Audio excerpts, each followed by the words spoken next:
Cat Sloan here, and I am going to show you how I audition sashing fabric because I don't want to cut any fabric until I know for sure I like it. So my process is pretty simple, and you can do it too. All you need is a place to lay your blocks and to lay your sashing fabric. So let's take a look over here. This is my design wall, and what I have is the fabric that I want for sashing put down first. So I'm going to lift this up. You can see this whole big piece goes from the far end over, and it is about 1 yard of fabric. It's also really old. I've had it in my stash for a really long time, but I saw another similar one online, so I'll link you to it in case you really like this and you want to do the same.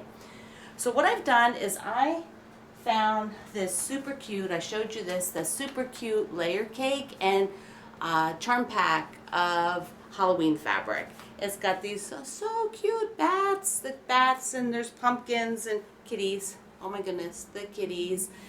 So I'm actually trying to do as many projects as I can out of the charm pack and the layer cake that'll go together. So on the wall are my blocks from the Triangle book, and they're from the Bowden patterns of that block.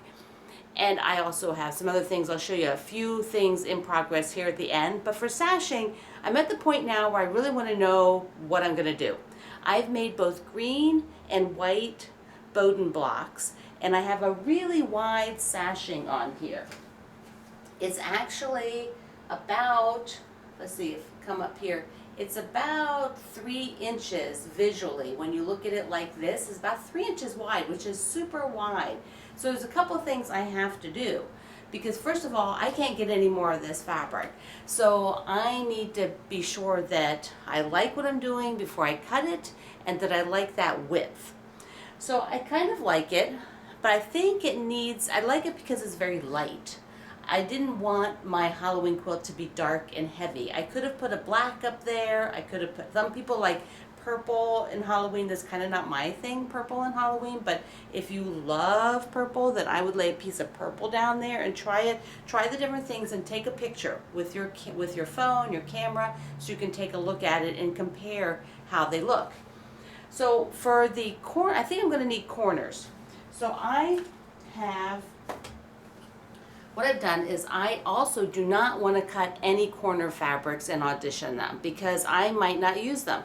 So what I do is I fold something up. So this is a piece of black, and I am going to just pin it. I can take a pin, and I can take the black like this, and I can just shove a pin in there, and then all of a sudden I can really see how that looks. Now that black is really dense, isn't it? You can see that in this picture. It is really dense. So let's try something else. I will take this off, and I am going to do an orange.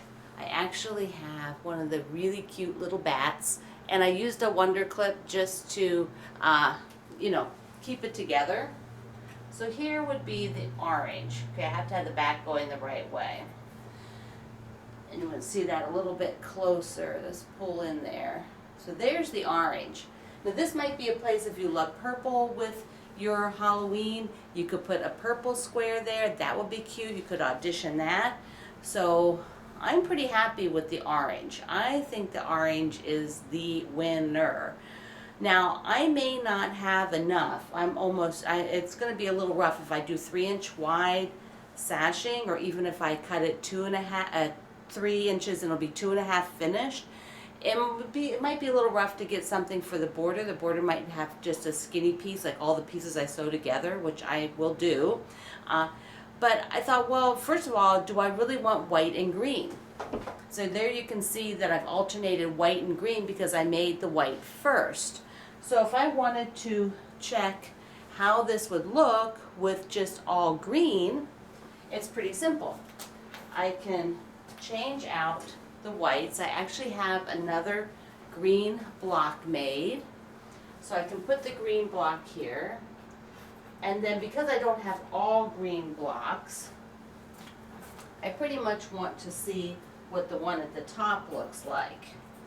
So the one in the top is more important to kind of get the image going. So let me pull one over here so I can have a 4 block, see, and know what it looks like. Ah, pin it. There we go. Woo! So now I have 4 green ones, and you can see how that would look if I took that one and just got rid of the last white one. Here we go. Now they're all green. And you can decide, there's, we got all green. They're sort of going across so that you can get image. So that's all green. So I don't know, all green might appeal to you. All white kind of appeals to me. I'm not like totally sold on it yet. So leave me a comment. Tell me what you like, white in there or green.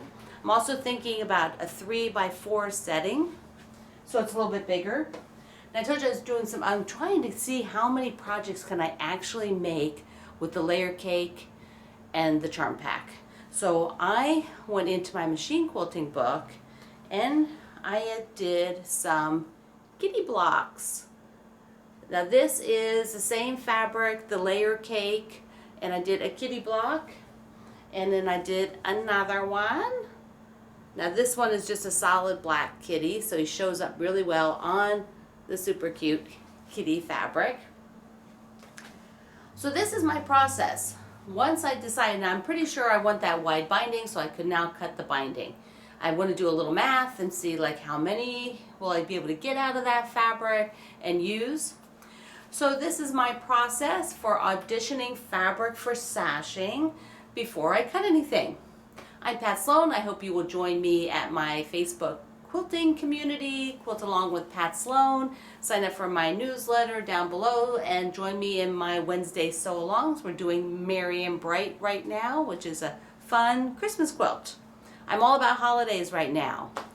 Thank you for being here, and we'll catch you next time.